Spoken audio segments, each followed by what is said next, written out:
होली नहीं मनाएगा। होली के बाद हम लोग होली मनाएंगे। हम जनता के लिए हैं। जनता की होली आनंद से कट जाए, फिर हमारी होली होगी।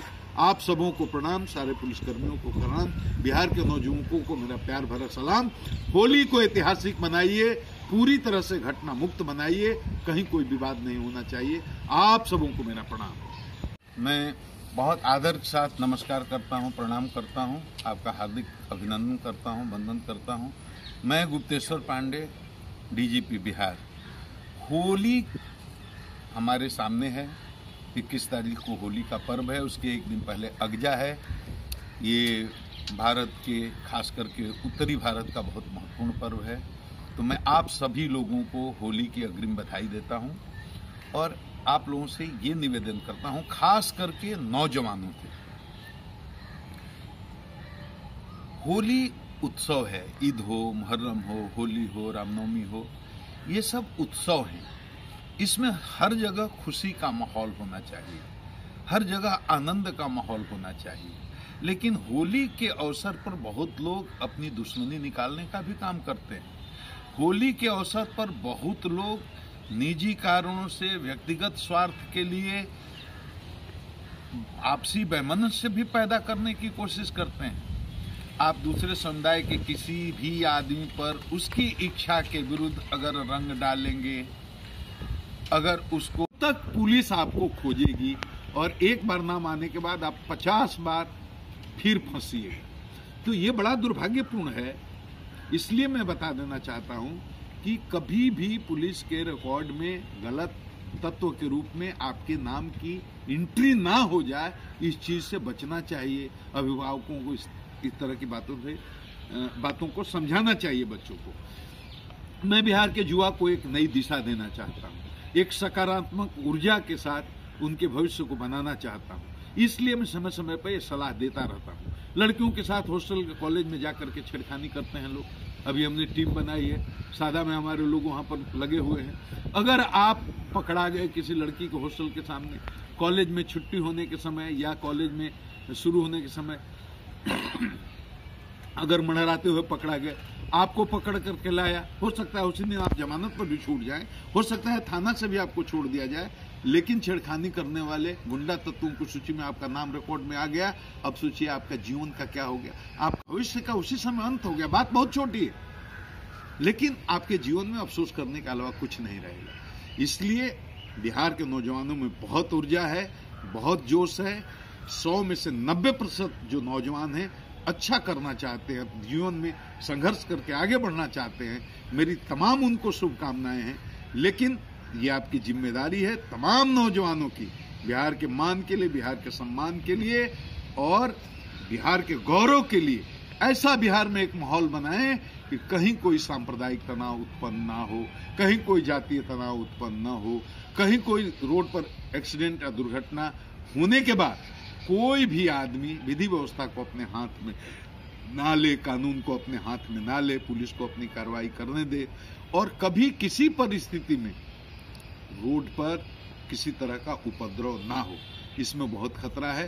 पुलिस बहुत योजनाबद्ध ढंग से काम कर रही है। पीछे जो हुआ वो भूल जाइए, लेकिन अब बहुत योजनाबद्ध से काम कर रही है। जितने लोग इस तरह के उपद्रव में जिनका नाम आ रहा है, उनके लिए मैं केवल अफसोस कर सकता हूं, उनकी किसी तरह से मदद नहीं कर सकता। और बिहार की जनता से मैं कहूंगा, जितने प्रबुद्ध बुद्धिजीवी हैं, मजदूर, किसान, छात्र, वकील, इंजीनियर, हर तबके के जितने लोग हैं, हर मजहब के लोग हैं, हर दल संप्रदाय के लोग हैं, तमाम आवाम से ये मैं हाथ जोड़ करके अनुरोध करूंगा, बिहार में एक ऐसा माहौल पैदा करें कि अपराधी डरें, अपराध की संस्कृति समाप्त हो। अपराधी किसी जात का हो, किसी मजहब का हो, उसका सामाजिक बहिष्कार करें, उसको कभी भी सामाजिक प्रतिष्ठा नहीं दे, और आपके सहयोग से ही सफलता मिलेगी। अभी कल वैशाली के महनार में 3 कुख्यात अपराधी पुलिस मुठभेड़ में मारे गए। ये अपराधी AK-47 रखे हुए थे। मुझे बताया गया पुलिस को देखते इन्होंने पूरा AK-47 की पूरी मैगजीन खाली कर दी, अंधाधुंध गोलियां चलाने लगे। हमारे लड़कों ने बहुत बहादुरी से उनका मुकाबला किया। 3 मुठभेड़ में मारे गए। 2 AK-47 ओरिजिनल पिस्टल और भारी संख्या में कारतूस बरामद हुआ। भारी संख्या में उनके पास कैश भी बरामद हुआ। देश भर में ये सोना लूटने वालों का गिरोह। तो ऐसे अपराधियों के विरुद्ध जो भी हैं उनके विरुद्ध हमें आप सूचना दें, सहयोग करें और कभी भी किसी परिस्थिति में जात, दल, संप्रदाय, मजहब के आधार पर किसी अपराधी का समर्थन न करें, सहयोग न करें। होली आपकी मंगलमय हो, होली शांति से हो, ऐसा माहौल बने कि पूरी दुनिया देखे ये बिहार की होली है। एक गोली ना चले, एक जगह कहीं विवाद न हो, एक जगह कोई उपद्रव न हो, हम लोग भी शांति से, आप लोग भी शांति से, इसमें हमारा आप सहयोग करिए। पुलिस वालों से कहूंगा, सब एसपी लोग ध्यान से सुन ले, सिपाही लोग ध्यान से सुन ले, हमारे सारे पदाधिकारी ध्यान से सुन ले। ये हमेशा होता है कि होली में बहुत सारे पुलिसकर्मी भाग जाते हैं। 2-2 घंटे पर हाजिरी होगी, एसपी लोग अपने सभी प्रतिष्ठान में 2-2 घंटे पर हाजिरी लें। और होली के दिन सिपाही से लेकर एसपी तक, डीआईजी तक, आईजी तक, एक भी आदमी कहीं नहीं जाएगा, एक आदमी सादा में नहीं दिखना चाहिए। सादा वर्दी में अगर कोई दिख गया, सादा कपड़ा में कोई भी, चाहे वो कोई स्तर का पदाधिकारी हो, उन पर कार्रवाई होगी। सिपाही से लेकर आईजी तक सबको वर्दी में दिखना है। होली के दिन पूरा वर्दी में, 24 घंटे वर्दी में, 24 घंटे ड्यूटी पर और 2-2 घंटे में हाजिरी होगी। आप अश्लील गाना बजाएंगे, अगर किसी महिला पर उसकी इच्छा के बगैर अगर कोई रंग डालेंगे और कोई तरह का छेड़खानी करेंगे तो गंभीर विधि व्यवस्था की समस्या उत्पन्न हो जाती है और होली का आनंद ही खत्म हो जाता है। नौजवान बहुत ही भावुक होते हैं और उनके पास जीवन का अनुभव नहीं होता है। वो समझ नहीं पाते कि वो क्या कर रहे हैं और उसका क्या परिणाम होगा। मैं नौजवानों के अभिभावक की हैसियत से उनको सलाह देना चाहता हूं कि किसी तरह की गड़बड़ी करने से उनका क्या नुकसान हो सकता है, क्योंकि अब समय बदल गया, पूरा डिजिटल हो रहा है हम लोगों का रिकॉर्ड CCTNS से।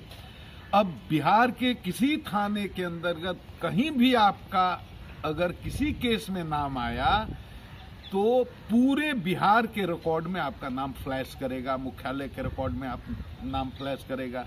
किसी लड़की के साथ आपने छेड़खानी कर दी, कहीं किसी पर आपने रंग डाल दिया, कहीं कोई रोड पर एक्सीडेंट होता है उसमें आप गाड़ी जलाने लगते हैं, रोड जाम करते हैं, विधि व्यवस्था की समस्या उत्पन्न कर देते हैं, तो किसी भी तरह के में नाम आ गया तो अब डिजिटल रिकॉर्ड होने के कारण वो बिहार के पूरे थाने में आपका रिकॉर्ड चला जाएगा, पुलिस मुख्यालय में आपका रिकॉर्ड चला जाएगा। तो ये बात, आपका नुकसान ये है कि आप किसी भी सरकारी सेवा के लिए योग्य नहीं रह जाएंगे। आप IAS बन सकते हैं, IPS बन सकते हैं, डॉक्टर बन सकते हैं, इंजीनियर बन सकते हैं, बिहार लोक सेवा आयोग की किसी प्रतियोगिता के उत्तीर्ण करके कोई योग्य गेजेटेड ऑफिसर बन सकते हैं, या सिपाही बन सकते हैं, चपरासी बन सकते हैं, सब इंस्पेक्टर बन सकते हैं।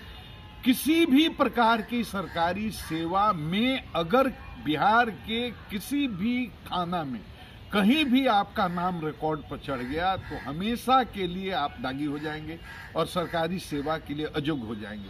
नौजवानों को ये कोई बताने वाला नहीं है, इसलिए अभिभावक की हैसियत से मैं उनका शुभचिंतक होकर के उनको ये बता रहा हूँ, इस चीज़ से बचना चाहिए।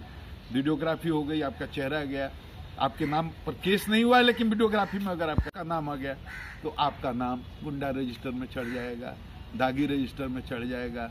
एक थाना के पास एक रिकॉर्ड होता है जिसको बोलते हैं CD Part 2, उसमें आपका नाम चढ़ जाएगा। CD Part 1 में थानेदार कोई आपका नाम चढ़ा देगा कि गुंडा एलिमेंट है। तो पुलिस के किसी रिकॉर्ड में अगर आपका नाम आ गया, पहले बड़ा आसान था, एक थाना में आपका नाम है और मान लीजिए आपने जगह बदल दिया और दूसरे थाने में चले गए, कहीं वहां रहने लगे 10 साल के बाद, तो वहां से आपको कैरेक्टर सर्टिफिकेट भी मिल जाता था। अब ये नहीं हो सकता।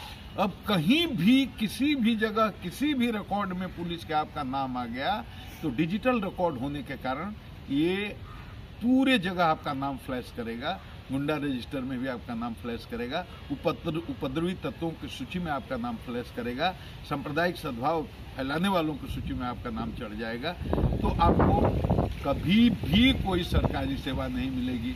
ठीक है, आप सरकारी सेवा में नहीं जाना चाहते हैं, मान लीजिए आप राजनीति करना चाहते हैं, तो आपको ये जानकारी जरूर होनी चाहिए। छेड़खानी के केस में भी, मारपीट के केस में भी अगर आपको कन्विक्शन हो गया, नीचे के कोर्ट से भी आपको सजा हो गई, तो जीवन में कभी आप मुखिया का चुनाव भी नहीं लड़ पाएंगे। तो आपका राजनीतिक कैरियर भी नहीं रहेगा और सरकारी सेवा में जाने का भी कैरियर नहीं रहेगा। ये सारे अभिभावकों को अपने बच्चों को समझाना चाहिए। ये बहुत ही गंभीर बात है और मैं यही अनुरोध करूंगा कि इस चीज की गंभीरता को समझें। अभी रामनवमी के दौरान पिछले दौरान बहुत सारी घटनाएं छिटपुट हो गई थी कहीं कहीं। अब जिन बच्चों का नाम उसमें आ गया तो हो सकता है उसमें कुछ निर्दोष भी हों, लेकिन एक बार नाम आ गया उनका जीवन उनका करियर तो खत्म हो गया। मान लीजिए आपको राजनीति भी नहीं करनी, नौकरी भी नहीं करनी, व्यवसाय तो करेंगे, खाने पीने के लिए कुछ तो करेंगे। आप जीवन में आपके नाम से कोई आर्म्स लाइसेंस नहीं बन सकता, आपको कोई सरकारी सहायता नहीं मिल सकती, आप किसी सरकारी योजना का लाभ नहीं उठा सकते, जीवन भर के लिए दागी हो जाएंगे। दागी पंजी में आपका नाम अंकित हो जाएगा और जब जब पर्व त्योहार आएगा, चुनाव आएगा, कोई विधि व्यवस्था